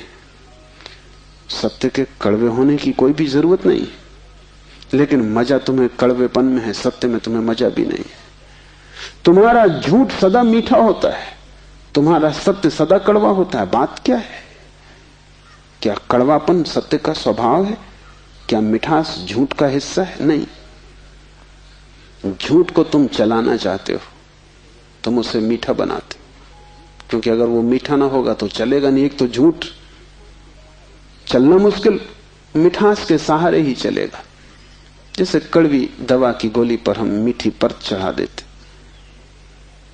बच्चा मीठी गोली समझ के खा लेता है, और जब तक कड़वेपन का पता चलता है तब तक गोली भीतर जा चुकी है। तुम झूठ को मीठा बनाते हो क्योंकि तुम झूठ चलाना चाहते हो। तुम सत्य को कड़वा बनाते हो क्योंकि सत्य से तुम केवल चोट करना चाहते हो, उसको चलाना नहीं चाहते। तुम सत्य बोलते ही तब हो जब तुम सत्य का इस तरह उपयोग कर सको कि वो झूठ से बदतर साबित हो, तभी तुम बोलते हो। तुम बेहोश हो, तुम्हारे कृत्यों का तुम्हें कुछ पता नहीं है कि तुम क्या कर रहे हो। इसे थोड़ा होश पूर्वक देखना शुरू करो। जो तुम बोलना चाहते हो वही बोले, या तुम कुछ और बोल गए? क्या तुमने यही सोचा था बोलने के लिए जो तुम बोले? मार्क ट्वेन लौटता था एक रात, उसकी पत्नी ने पूछा, घर आया तो पत्नी ने पूछा कैसा रहा व्याख्यान? वो व्याख्यान देने गया था। उसने कहा कौन सा व्याख्यान? जो मैंने तैयार किया था वो, या जो मैंने वहां दिया वो, या जो मैं चाहता था कि देता वो? कौन सा व्याख्यान? एक तो आदमी तैयार करता है और एक आदमी फिर जो देता है, उसमें बड़ा फर्क है। और फिर एक जो घर लौटते वक्त तो सोचता है दिया होता है। वो तीनों अलग अलग हैं। होश में हो। सब निशाने तुम्हारे चूक जाते हैं। तुम्हारी जिंदगी में कभी भी कोई निशाना लगा? आंख बंद करके भी आदमी तीर चलाता रहे तो कभी ना कभी निशाना लगेगा। मैंने सुना है कि अगर बंद घड़ी भी दीवार पर टंगी रहे तो 24 घंटे में 2 बार सही समय बताएगी। तुम्हारी जिंदगी में ऐसा भी नहीं आया कि 2 बार भी तुमने सही समय बताया होता। तुम बंद घड़ी से गए बीते हो। अंधेरे में भी आदमी तीर चलाता रहे तो कभी ना कभी निशान पे लग जाएगा। तुम खुली आंख से होश में प्रकाश में तीर चलाते हो, कभी निशाने पे नहीं लगता। क्या बात होगी? मुल्ला नसरुद्दीन को बड़ा शौक था हिरन की शिकार करने का। तीसरी बार जब वो शिकार करने जंगल पहुंचा और जंगल के विश्राम गृह में उसने अपना सामान रखा और तैयारी की, और जब सूटकेस खोला तो उसमें एक बड़ी फोटो रखी थी और पत्नी ने उस फोटो के नीचे लिखा था, मुल्ला हिरन इस तरह का होता है। उन्हें शिकार का शौक था लेकिन हिरन का पता नहीं था। तुम कुछ भी मार मूर के घर आ जाओगे, हिरन ठीक से फोटो देख लेना। तुम सब जगह चूक गए हो, वही तुम्हारे जीवन का दुख है। और चूकने का कुल कारण है कि तुम होश में नहीं हो। इसलिए जो भी करो होश पूर्वक करो, उठो तो भी होश पूर्वक, चलो तो भी होश पूर्वक। महावीर ने कहा है विवेक से चलो, विवेक से बैठो, विवेक से भोजन करो, विवेक से बोलो, विवेक से सो तक। महावीर से कोई पूछता है कि साधु कौन, तो महावीर ने कहा जो अमूर्छित है। और असाधु कौन, तो महावीर ने कहा जो मूर्छित है, जो सोया सोया जी रहा है वो असाधु, जो जागा जागा जी रहा है वो साधु। यही शिव कह रहे हैं, चैतन्य आत्मा, चैतन्य को बढ़ाओ। धीरे धीरे आत्मा की झलक तुम्हारे जीवन में आनी निश्चित है।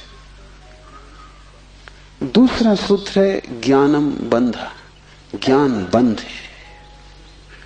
बड़ी हैरानी का सूत्र है। ज्ञान के बहुत अर्थ हैं। एक तो जब तक तुम इस ज्ञान से भरे हो कि मैं हूं, तब तक तुम अज्ञान में रहोगे,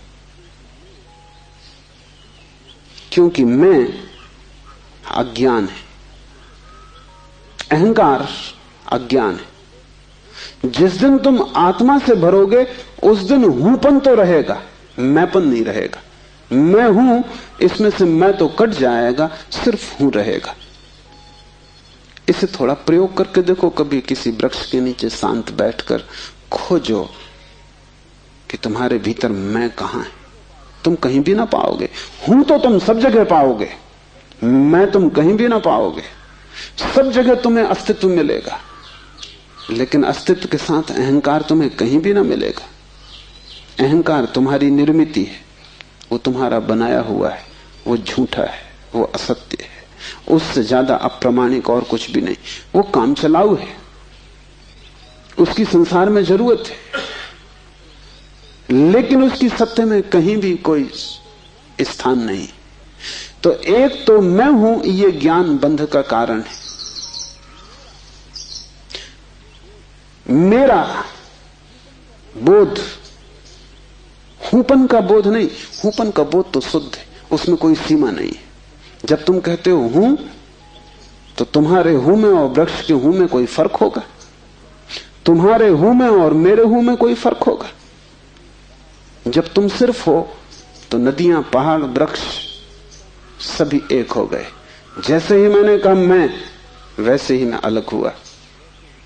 जैसे ही मैंने कहा मैं, वैसे ही तुम टूट गए, पर हो गए, अस्तित्व से मैं पृथक हो गया। हूंपन ब्रह्म है और मैं मनुष्य की अज्ञान दशा है। जब तुम जानते हो कि सिर्फ हूं, तब तुम्हारे भीतर केंद्र नहीं होता, तब सारा अस्तित्व एक हो जाता है। तब तुम उस लहर की तरह हो जो सागर में खो गई। अभी तुम उस लहर की तरह हो जो जम के बर्फ हो गई है, सागर से टूट गई है।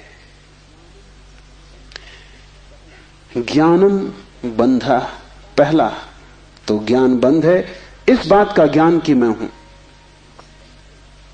दूसरा ज्ञान बंध है वो सब ज्ञान जो तुम बाहर से इकट्ठा कर लिए हो, जो तुमने शास्त्रों से चुराया है, जो तुमने सद्गुरुओं से उधार लिया है, जो तुम्हारी स्मृति है, वो सब बंधन है। उससे तुम्हें मुक्ति ना मिलेगी। इसलिए तुम पंडित से ज्यादा बंधा हुआ आदमी ना पाओगे। मेरे पास सब तरह के लोग आते हैं, सब तरह के मरीज। उसमें पंडित से ज्यादा कैंसर ग्रस्त कोई भी नहीं। उसका इलाज नहीं, वो ला इलाज है। उसकी तकलीफ यह है कि वो जानता है, इसलिए न वो सुन सकता न वो समझ सकता। तुम उससे कुछ बोलो, इसके पहले कि तुम बोलो उसने उसका अर्थ कर लिया है। इसके पहले कि वो तुम्हें सुने, उसने व्याख्या निकाल ली। शब्दों से भरा हुआ चित्त जानने में असमर्थ हो जाता है। वो इतना ज्यादा जानता है बिना कुछ जाने, क्योंकि सब जाना हुआ उधार है। शास्त्र से अगर ज्ञान मिलता होता तो सभी के पास शास्त्र है, ज्ञान सभी को मिल गया होता। ज्ञान तो तब मिलता है जब कोई निशब्द हो जाता है, जब वो सभी शास्त्रों को विसर्जित कर देता है, जब वो उस सब ज्ञान को जो दूसरों से मिला है वापस लौटा देता है जगत को, जब वो उसे खोजता है जो मेरा मूल अस्तित्व है, जो मुझे दूसरे से नहीं मिला। इसे थोड़ा समझो, तुम्हारा शरीर तुम्हें मां और पिता से मिला है। तुम्हारे शरीर में तुम्हारा कुछ भी नहीं है। आधा तुम्हारी मां का दान है, आधे तुम्हारे पिता का दान है। फिर तुम्हारा शरीर तुम्हें भोजन से मिला है, वो जो रोज तुम भोजन कर रहे हो।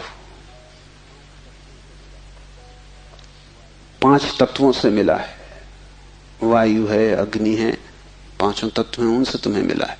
इसमें तुम्हारा कुछ भी नहीं है। लेकिन तुम्हारी चेतना तुम्हें 5 तत्वों में से किसी से भी नहीं मिली।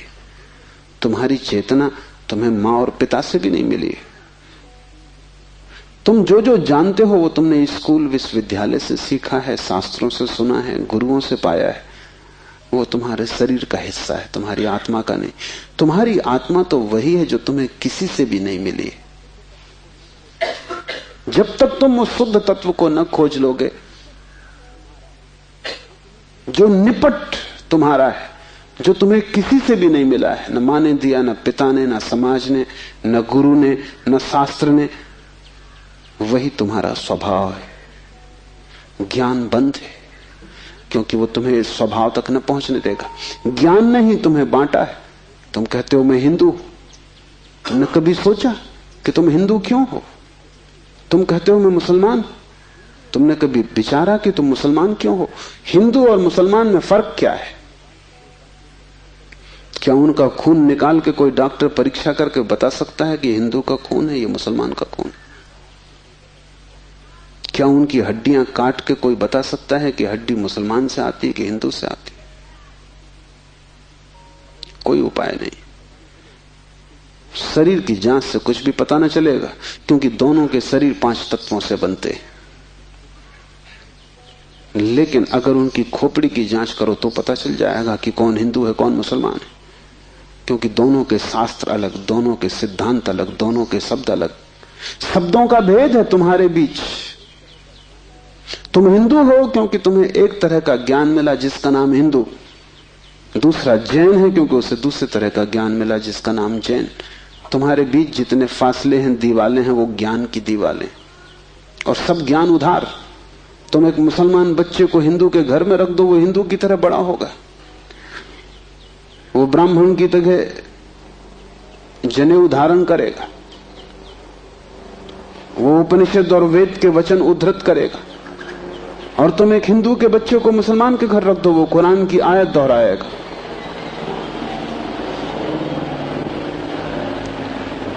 ज्ञान तुम्हें बांटता है, क्योंकि ज्ञान तुम्हारे चारों तरफ एक दीवार खींच देता है, और ज्ञान तुम्हें लड़ाता है, और ज्ञान तुम्हारे जीवन में वैमनस्य और शत्रुता पैदा करता है।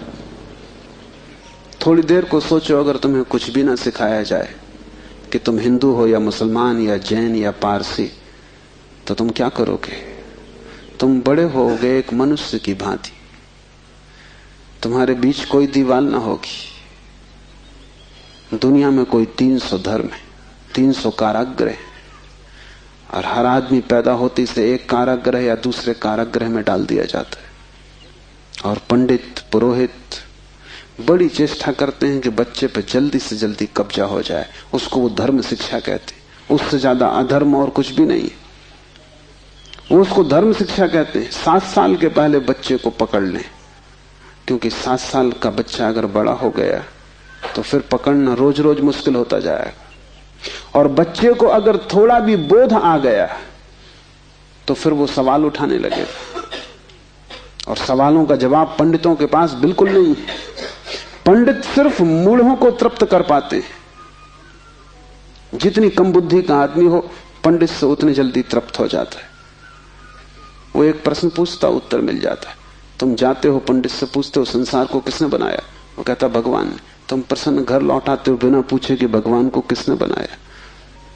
अगर तुम दूसरा प्रश्न पूछते, पंडित नाराज हो जाता, क्योंकि उसका उसे भी पता नहीं, किताब में वो लिखा नहीं। और फिर झंझट की बात है, परमात्मा को किसने बनाया। फिर तुम पूछते ही चले जाओगे, वो कोई भी जवाब दे, तुम पूछोगे उसको किसने बनाया। अगर गौर से देखो तो तुम्हारे पहले सवाल का जवाब दिया नहीं गया है। पंडित ने तुम्हें सिर्फ संतुष्ट कर दिया क्योंकि तुम बहुत बुद्धिमान नहीं। और बच्चे अबोध, उनका अभी तर्क नहीं जगा, विचार नहीं जगा, अभी वो प्रश्न नहीं पूछ सकते। अभी तुम जो भी कचरा उनके दिमाग में डाल दो, वो उसे स्वीकार कर लेंगे। बच्चे सभी को स्वीकार कर लेते हैं क्योंकि वो सोचते हैं जो भी दिया जा रहा है वो सभी ठीक है। बच्चा ज्यादा सवाल नहीं उठा सकता, सवाल उठाने के लिए थोड़ी प्रौढ़ता चाहिए। इसलिए सभी धर्म बच्चों की गर्दन पकड़ लेते हैं और फांसी लगा देते हैं। फांसी बड़ी सुंदर है। किसी के गले में बाइबल लटकी है, किसी के गले में समयसार लटका है, किसी के गले में कुरान लटकी है, किसी के गले में गीता लटकी। ये इतने प्रीतिकर बंधन है कि इनको छोड़ने की हिम्मत फिर जुटानी बहुत मुश्किल है। और जब भी तुम इन्हें छोड़ना चाहोगे, एक खतरा सामने आ जाएगा, क्योंकि इन्हें छोड़ा तो तुम अज्ञानी। क्योंकि जैसे तुम इनको छोड़ोगे तुम पाओगे मैं तो कुछ जानता नहीं, बस ये किताब सारी संपदा है, इसको संभालो। अपने अज्ञान को छिपाने का यही तो एक उपाय है।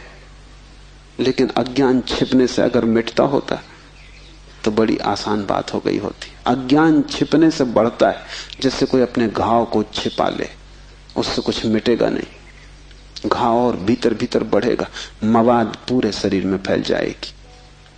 शिव कहते हैं ज्ञान बंद है, ज्ञान सीखा हुआ, ज्ञान उधार, ज्ञान दूसरे से लिया हुआ बंधन का कारण है। तुम उस सब को छोड़ देना जो दूसरे से मिला है, तुम उसकी तलाश करना जो तुम्हें किसी से भी नहीं मिला, तुम उसकी खोज में निकलना, उस चेहरे की खोज में जो तुम्हारा है।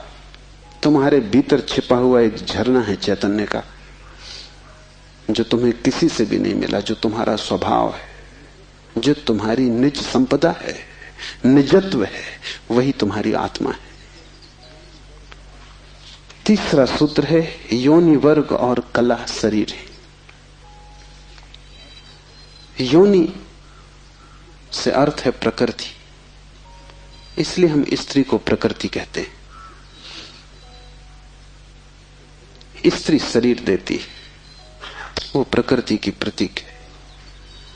और कला का अर्थ है कर्ता का भाव। एक ही कला है, वो कला है संसार में उतरने की कला, और वो है कर्ता का भाव। इन दो चीजों से मिलकर तुम्हारा शरीर निर्मित होता है। तुम्हारे कर्ता का भाव, तुम्हारा अहंकार, और प्रकृति से मिला हुआ शरीर। अगर तुम्हारे भीतर कर्ता का भाव है तो तुम्हें योग्य शरीर प्रकृति देती चली जाएगी। इसी तरह तुम बार बार जन्मे हो। कभी तुम पशु थे, कभी पक्षी थे, कभी वृक्ष थे, कभी मनुष्य। तुमने जो चाहा है वो तुम्हें मिला है। तुमने जो आकांक्षा की है, तुमने जो कर्तृत्व की वासना की है, वही घट गया है। तुम्हारे कर्तृत्व की वासना घटना बन जाती है, विचार वस्तुएं बन जाते। इसलिए बहुत सोच विचार के वासना करना, क्योंकि सभी वासनाएं पूरी हो जाती हैं देर अबेर। अगर तुम बहुत बार देखते हो आकाश में पक्षी को और सोचते हो कैसी स्वतंत्रता पक्षी को, खास हम पक्षी होते, देर न लगेगी, जल्दी तुम पक्षी हो जाओ। तुम अगर देखते हो एक कुत्ते को संभोग करते हुए और तुम सोचते हो कैसी स्वतंत्रता, कैसा सुख, जल्दी ही तुम कुत्ते हो जाओ। तुम जो भी वासना अपने भीतर संग्रहित करते हो वो बीज बन जाती। प्रकृति तो केवल शरीर देती है, कलाकार तो तुम ही हो, स्वयं को निर्माण करने वाले। अपने शरीर को तुमने ही बनाया है, ये कला का अर्थ है। कोई तुम्हें शरीर नहीं दे रहा है, तुम्हारी वासना ही निर्मित करती है। तुमने कभी ख्याल किया रात तुम सोते हो तो आखिरी जो विचार होता है सोते समय, वही सुबह उठते वक्त पहला विचार होगा।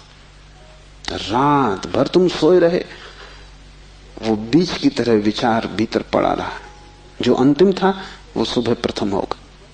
तुम मरोगे इस शरीर से, आखिरी मरते क्षण में तुम्हारे सारे जीवन की वासना संग्रहित होकर बीज बन जाएगी।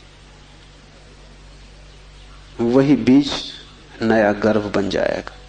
जहां से तुम मिटे वहीं से तुम फिर शुरू हो जाओगे। तुम जो भी हो, ये तुम्हारा ही कृत्य है। किसी दूसरे को दोष मत देना, यहां कोई दूसरा है भी नहीं जिसको दोष दिया जा सके। ये तुम्हारे ही कर्मों का संचित फल है। तुम जो भी हो, सुंदर कुरूप, दुखी सुखी, स्त्री पुरुष, तुम जो भी हो, ये तुम्हारे ही कृत्यों का फल है। तुम ही हो कलाकार अपने जीवन के। मत कहना कि भाग्य ने बनाया है, क्योंकि वो धोखा है। उस भांति तुम जिम्मेवारी किसी और पर टाल रहे हो। मत कहना कि परमात्मा ने भेजा है। तुम परमात्मा पर जिम्मेदारी मत डालना, क्योंकि ये तरकीब है खुद के दायित्व से बचने की। इस कारागृह में तुम अपने ही कारण हो। जो व्यक्ति इस बात को ठीक से समझ लेता है कि अपने ही कारण में यहां हूं, उसके जीवन में क्रांति शुरू हो जाती। शिव कह रहे हैं योनि वर्ग और कला शरीर है, प्रकृति तो सिर्फ योनि है, वो तो सिर्फ गर्भ है। तुम्हारा अहंकार उस योनि में बीज बनता है। तुम्हारे कर्तृत्व का भाव कि मैं ये करूं, मैं ये पाऊं, मैं ये हो जाऊं, उसमें बीज बनता है।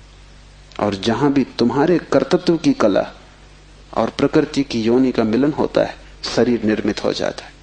इसलिए बुद्ध पुरुष कहते हैं सभी वासनाओं को छोड़ दो, तभी तुम मुक्त हो सकोगे। तुमने अगर स्वर्ग की वासना की तो तुम देवता हो जाओगे, लेकिन वो भी मुक्ति ना होगी, क्योंकि वासनाओं से कभी भी अशरीर की स्थिति पैदा नहीं होती। सभी वासनाओं से शरीर निर्मित होते हैं। जब तक तुम निर्वासना को उपलब्ध नहीं हो, जब तक तृष्णा तुमने पूरी ही नहीं छोड़ दी, तब तक तुम नए शरीरों में भटकते रहोगे। और शरीर के ढंग अलग हों, शरीर की मौलिक स्थिति एक ही जैसी है। शरीर के दुख समान है, चाहे पक्षी का शरीर हो चाहे आदमी का शरीर हो, दुखों में कोई भेद नहीं है। क्योंकि मौलिक दुख है आत्मा का शरीर में बंध जाना। मौलिक दुख है कारागृह में प्रविष्ट हो जाना। फिर कारागृह की दीवारें वर्तुलाकार हैं कि त्रिकोण हैं कि चौकोन हैं, उससे कोई हल नहीं होता, उससे कुछ फर्क नहीं पड़ता है। तुम भला सोचते हो फर्क पड़ता है। एक मेरे मित्र हैं, ड्राइंग के शिक्षक हैं, उन्हें जेल हो गई। लौटे 3 साल बाद तो मैंने उनसे पूछा कैसे रहे दिन, कैसे कटे दिन। उन्होंने कहा और तो सब ठीक था, लेकिन मेरी कोठरी के कोने 90 कोण के नहीं थे। वो ड्राइंग के शिक्षक हैं, उनकी बुद्धि वो 90 कोण के नहीं थे कोठरी के कोने। उनकी असली तकलीफ 3 साल यही रही, क्योंकि उसी कोठरी में रहना और बार बार देखना वो कोना, वो 90 कोण का नहीं। तो जो बात उन्होंने मुझसे कही वो ये कि तो और तो सब ठीक था, बाकी कुछ अड़चन ना थी, लेकिन कोने ठीक 90 के नहीं थे। कोने 90 के हों कि 90 के ना हो, इससे क्या बुनियादी फर्क पड़ेगा। कारागृह कारागृह, पक्षी का शरीर के आदमी का बहुत फर्क नहीं पड़ता। बंद तुम हो गए वही दुख है, बंध गए तुम वही दुख है। वासना बांधती है, वासना है रज्जु जिससे हम बंधते हैं। और ध्यान रखना तुम्हारे अतिरिक्त और कोई जिम्मेवार नहीं है। उद्धमो भैरवा, चौथा सूत्र है उद्धम ही भैरव है। उद्धम उस आध्यात्मिक प्रयास को कहते हैं जिससे तुम इस कारागृह के बाहर होने की चेष्टा करते हो। भैरव शब्द पारिभाषिक है। भा का अर्थ है भरण, रा का अर्थ है रवण, वा का अर्थ है वमन, भरण का अर्थ है धारण, रवण का अर्थ है संहार और वमन का अर्थ है फैलाना। भैरव का अर्थ है ब्रह्म, जो धारण किए है, जो संभाले है, जिसमें हम पैदा होंगे और जिसमें हम मिटेंगे, जो विस्तार है और जो ही संकोच बनेगा, जो सृष्टि का उद्भव है और जिसमें प्रलय होगा। मूल अस्तित्व का नाम भैरव है। शिव कहते हैं उद्यम ही भैरव है। और जिस दिन भी तुमने आध्यात्मिक जीवन की चेष्टा शुरू की, तुम भैरव होने लगे, तुम परमात्मा के साथ एक होने लगे। तुम्हारी चेष्टा की पहली किरण और तुमने सूरज की तरफ यात्रा शुरू कर दी। पहला ख्याल तुम्हारे भीतर मुक्त होने का, और ज्यादा दूर नहीं है मंजिल, क्योंकि पहला कदम करीब करीब आधी यात्रा है। उद्यम भैरव है। पाओगे, देर लगेगी, मंजिल पहुंचने में समय लगेगा, लेकिन तुमने चेष्टा शुरू की और तुम्हारे भीतर बीज आरोपित हो गया कि मैं उठूं इस कारागृह के बाहर, मैं जाऊं शरीर से मुक्त हूं, मैं हटूं वासना से, मैं अब और बीज न बोऊं इस संसार को बढ़ाने के, मैं और जन्मों की आकांक्षा न करूं। तुम्हारे भीतर जैसे ही ये भाव सघन होना शुरू हुआ कि अब मैं मूर्छा को तोड़ूं और चैतन्य बनूं, वैसे ही तुम भैरव होने लगे, वैसे ही तुम ब्रह्म के साथ एक होने लगे। क्योंकि वस्तुतः तो तुम एक हो ही, सिर्फ तुम्हें स्मरण आ जाए। मूलतः तो तुम एक हो ही, तुम उसी सागर के झरने हो, तुम उसी सूरज की किरण हो, तुम उसी महाआकाश के एक छोटे से खंड हो। पर तुम्हें स्मरण आना शुरू हो जाए और दीवालें विसर्जित होने लगे तो तुम उस महाकाश के साथ एक हो जाओगे। उद्यम भैरव है। बड़ी सघन चेष्टा करनी जरूरी है, क्योंकि नींद गहरी है। तोड़ोगे सतत तो ही टूट पाएगी, आलस्य करोगे संभव नहीं होगा। आज तोड़ोगे, कल फिर बना लोगे तो फिर भटकते रहोगे। एक हाथ से तोड़ोगे, दूसरे से बनाते जाओगे तो श्रम व्यर्थ होगा। उद्यम का अर्थ है तुम्हारी पूरी चेष्टा संलग्न हो जाए। लोग मेरे पास आते हैं, वो कहते हैं हम करते हैं लेकिन कुछ हो नहीं रहा, और मैं उनकी शक्ल देखता हूं, वो करते हैं ही नहीं, या ऐसा मरे मरे करते हैं जैसे मक्खियां उड़ा रहे हैं।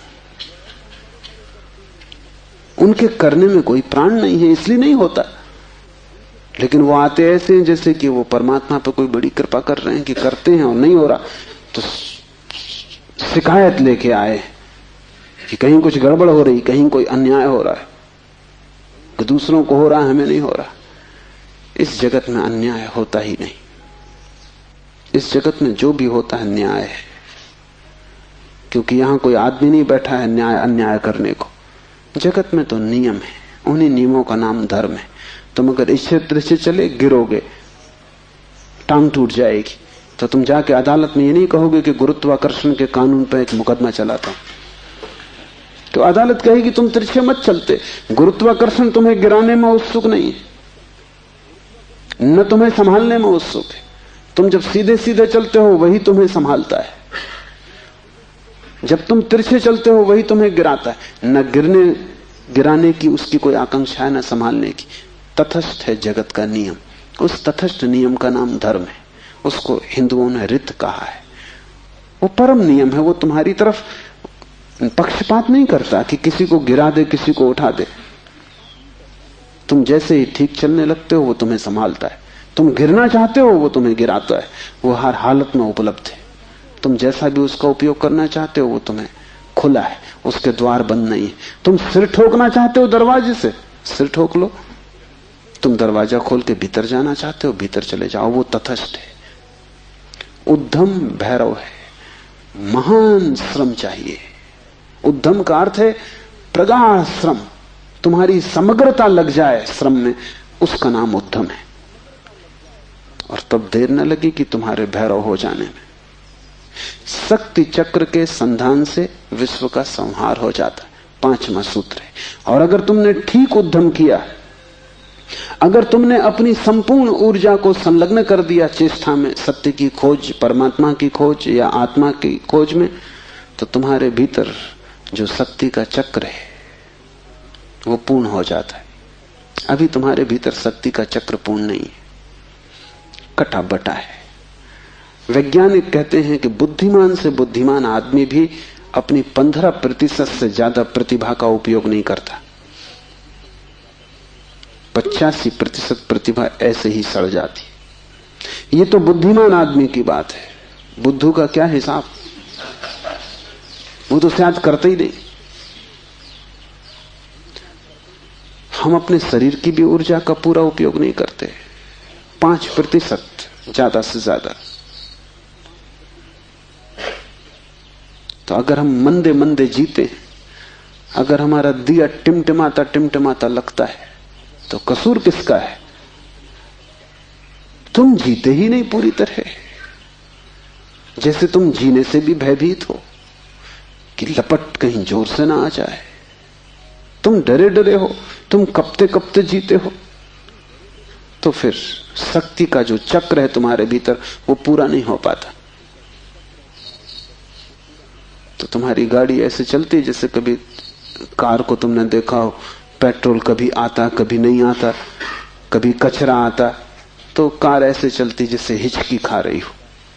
बस ऐसा तुम्हारा जीवन है, हिचकी खाते तुम चलते हो।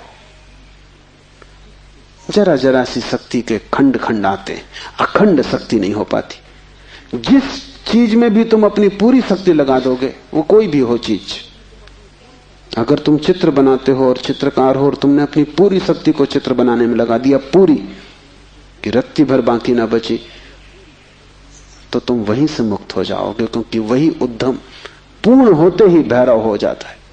अगर तुम एक मूर्तिकार हो, तुमने सब कुछ मूर्ति में समाहित कर दिया कि मूर्ति बनाते समय तुम ना बचे, बस मूर्ति ही बची, तो शक्ति का चक्र पूरा हो जाता है। जब तुम पूरी शक्ति को निमज्जित करते हो किसी भी कृत्य में, वही ध्यान हो जाता है। भैरव निकट, मंदिर पास आ गया। 5वां सूत्र है, शक्ति चक्र के संधान से विश्व का संहार हो जाता है। और जब भी तुम्हारी शक्ति का चक्र पूरा होता है, टोटल, समग्र, अंश अंश नहीं, पूर्ण, उसी क्षण तुम्हारे लिए विश्व समाप्त हो गया। तुम्हारे लिए फिर कोई संसार नहीं, तुम परमात्मा हो गए, तुम भैरव हो गए, तुम मुक्त हो। फिर तुम्हारे लिए न कोई बंधन है, न कोई शरीर है, न कोई संसार है। पूर्ण शक्ति का प्रयोग स्मरण रखना। इस समाधि साधना शिविर में अगर तुमने पूरी शक्ति को लगाया, ऐसे ही ऊपर ऊपर नहीं ध्यान किए, पूरी शक्ति लगा दी, तो तुम अनुभव करोगे कि जिस क्षण शक्ति पूरी लग जाएगी, उसी क्षण, फिर क्षण भर की देर नहीं लगती, अचानक संसार खो जाता है, परमात्मा सामने आ जाता है। तुम्हारी शक्ति का पूरा लग जाना ही तुम्हारे जीवन की क्रांति हो जाती। फिर संसार की तरफ पीठ, परमात्मा की तरफ मुंह हो जाता है। इसकी तुम्हें एक झलक भी मिल जाए तो फिर तुम वही ना हो सकोगे जो तुम पहले थे। उसकी एक झलक काफी, फिर तुम्हारा जीवन उसी यात्रा में संलग्न हो जाए। तो ध्यान रखना, यहां पूरा अपने को डुबाना तो ही कुछ हो सकेगा। अगर तुमने थोड़ा भी अपने को बचाया तो तुम्हारा श्रम व्यर्थ है। जब तक श्रम उद्यम ना बन जाए, पूर्ण टोटल एफर्ट ना बन जाए, तब तक भैरव की उपलब्धि नहीं। आज इतना ही।